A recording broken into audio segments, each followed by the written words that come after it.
Welcome back to What Arty Noobs with General Disturbance.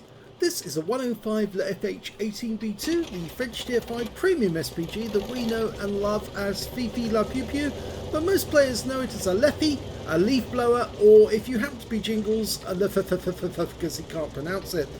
Yes. Well, what does that mean, 105 leFH18B2? Well, it's a 105mm caliber. Le means it's a Leica, which means light field howitzer, the FH. 18 is the number of calibers of the barrel length. And B2, well, it's made on the B2 hull, which is the Charbine one under French command, but when the Germans got it, they called it the B2 instead. And that's how you got the name. This one is under the command of CTekk. And he's on the north, or is it the westbourne of Sand River, and he's taking it up onto the hill, which is well, fairly well-known firing position. If you do get spotted firing here, you might be on the receiving end of a few rounds. You see, people do look up here for the TDs, and well, if they see the tracer from the Arty firing, they might decide to fire in this direction instead. So he's aiming off down to the south for the moment, trying to get sight of an early enemy approaching through the dunes. He's found once a Striv M42, which is a tier 5 Swedish medium. Gets his first hit with 139 hit points. That was very accurate. Now this Arty's got one of the fastest reloads in the Arty branch, 8.92 seconds. It is a premium SPG after all, and you can see that, well, CTekk's managed to get the reload time down, and it's only 7.85 seconds for him. Now this Arty will actually dial in almost as quickly as it aims, and he's got his first kill. Brilliant! Now it is a premium SPG, and well, there is only one other premium SPG in the game, and that's kind of curious considering Wargaming does like selling SPGs, or not selling SPGs, he likes selling premium tanks a lot. There's a huge number of premium tanks in the game, but only 2 premium SPGs. And why is that? Well, most tank drivers just can't cope with SPGs. They're whiners and they keep complaining bitterly. They keep getting hit by a tank they can't fire back at. And that's why Wargaming's a bit wary about bringing in new SPGs. Well, he gets a hit there on the Panzer IV Ausrung H. Trying to get another shot, but the guy's moving about a lot, which is making it difficult to find the exact spot to hit. So 1.5 second delay between him firing the shell and it hitting the target, and during 1.5 seconds the enemy tank can move quite a bit. In fact, that Panzer IV-H is on the ramp that was known as Quickie Baby's ramp, way back. Whoa, that's a close-up view. That landed on the ground next to him.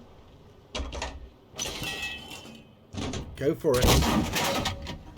Oh, he got him! He killed him outright! The shell must have gone straight through him and blew him to pieces.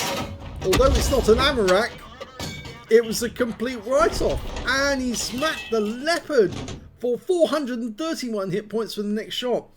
The alpha damage of this Arty is 410. That's if it can penetrate through 53mm of armour.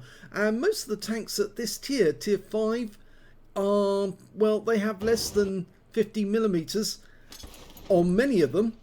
Some of them have 50mm maybe at the front, but it depends on where you hit them as to whether or not it goes through. I've got a T1 Heavy here. He's got fairly good armour, but he won't survive a shot which actually goes right through his side. Lines it up. Beautiful line up there. Oh, now he just pulled back far enough. And CTekk is aiming from a long way above him. Almost in the God mode, you might say. Oh, and he blows up before the shell arrives on that one. But now he's going for a Stug 3G, who has to stay still to aim. And that tank dies before the shell arrives as well. Now the ammo capacity has actually been increased on the Fifi. It used to be only 42 shells, now it's 50 shells. Wargaming increased the amount. Oh look, we've got an M10 who actually managed to flip himself upright there, and I think he must have made a mistake somewhere, but he has gone now. Now we're looking for an Excelsior. Rounds out, lands short.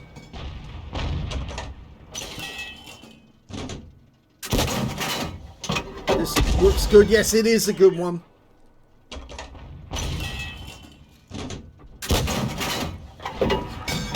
That Excelsior really shouldn't be stationary at this point in the game. He is taking fire from multiple directions. He should be pulling into cover, but he's just sitting there, and looks like he's sitting there and shooting at our teammates. 2 Excelsiors now. He may have 115mm to the front, but I'm afraid the fact is these shells are coming in from above him, and he is taking substantial damage, and he's gone. Now it's his teammate's turn, and he takes a big hit for 184, and he's gone. Now there are some enemy tanks inbound from the north. I don't know if CTekk's seen that. Hopefully he has. There's an IKV-103 and a VK-3001H on the way, and he has noticed. He is paying attention to his minimap. That's why we have big minimaps. Most tank drivers barely use their minimaps at all, but Arty drivers always use their minimaps because it's essential. In order to work out where to aim your shells, you need to know where the enemy are, and that's where the minimap comes in very, very handy indeed. Okay, dialing in on targets, almost there. Rounds out. A bit early, but he fired one quick one off because he's going to have to move again. We still don't know where those two are. We know where the VK is now. Our IKV has found him, but we don't know where the other IKV is. Okay, he's now paying attention to this VK. CTekk's having a good game so far. 1.5k of damage already. That was a bit premature. And that target's down. He's nicely hidden by the dune here, so he's far enough away from that IKV that he doesn't have to worry about him for the moment.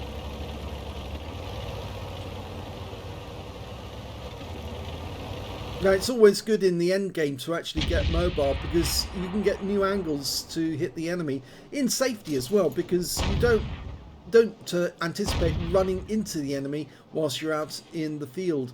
Okay, he's trying to get a solution on this KV-1. I think he's done it. That looks about right, but he keeps getting a red line as that KV-1 moves behind the rock. We've got plenty of teammates down there. He's hugging that rock because he doesn't want to get hit by Arty. He's seen the damage that was done to the Excelsiors. Well, that looked to be about right, and here comes that IKV. Yes, he did manage to come in this direction. He is after CTekk, and I think CTekk is going to confront him.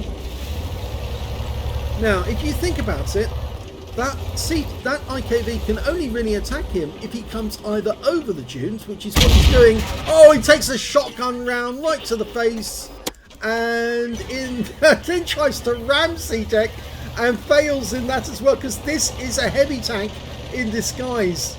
CTekk did take a big hit for 330 hit points right through the gun shield. You can see where the shell went in, but he survived the clincher.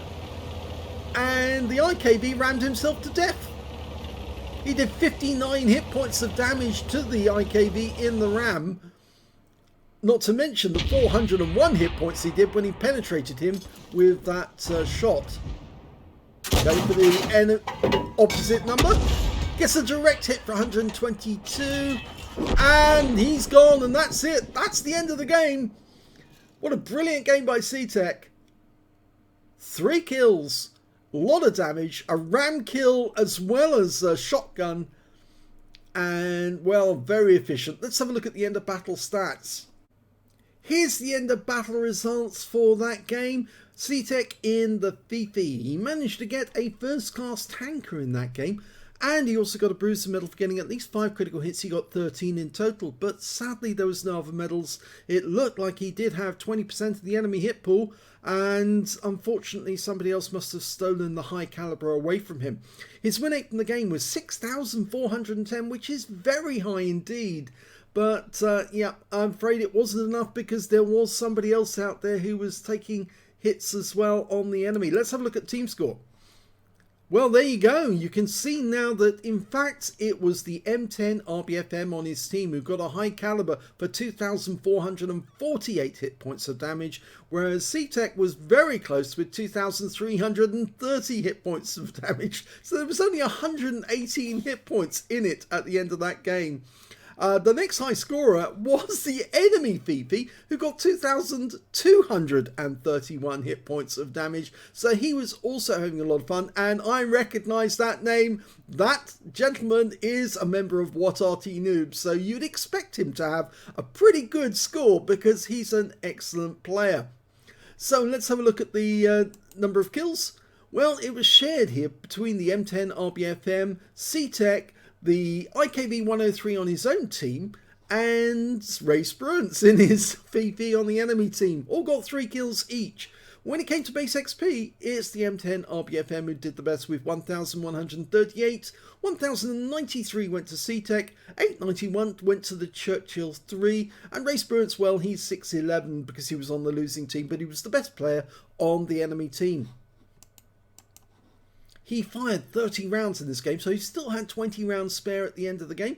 12 direct hits, 3 penetrations, 13 splash, damage of 2,330 hit points, of which 1,870 were at more than 300 meters. He received 1 hit. It was a penetration. That was from the IKV103. As he came over the dune, he fired one into the gun shield, and it is the weak spot on this vehicle, and therefore it did penetrate and do the maximum damage. 8 enemy vehicles were damaged, 3 were killed, 545 hit points of damage assistance. On a premium count, CTekk earned 56,403 credits, got 120,000 credits for completing a mission, and 176,403 credits altogether after repair and ammunition resupply, and he was using standard ammo throughout. He ended up with a whopping great profit of 171,433 credits from just one game that lasted 9 minutes. That's a hell of a score. The sort of score you'd normally expect from something on Frontline that lasted over 25 minutes or maybe even half an hour. 1,639 XP times 2 for the first victory, 656 for this being a premium vehicle, and took away 3,935 experience points altogether. So what a cracking game. Unfortunately, he didn't get any medals, but well, he did play his heart out, and there was just somebody who was slightly better than him and getting the damage. The M10 RBFM, well, it is an OP tank destroyer, that little thing, and of course there was a very good player on the enemy team in the same Fifi. So yes, it was lucky that CTekk was better on the actual day than Ray Spruance was, because normally it's the other way around for Ray Spruance to get the best damage over the enemy team. But well, CTekk enjoyed that one, I'm sure. And if you enjoyed this replay, please give this video a like. Do subscribe to our channel, leave a little comment down below because it feeds the algorithm.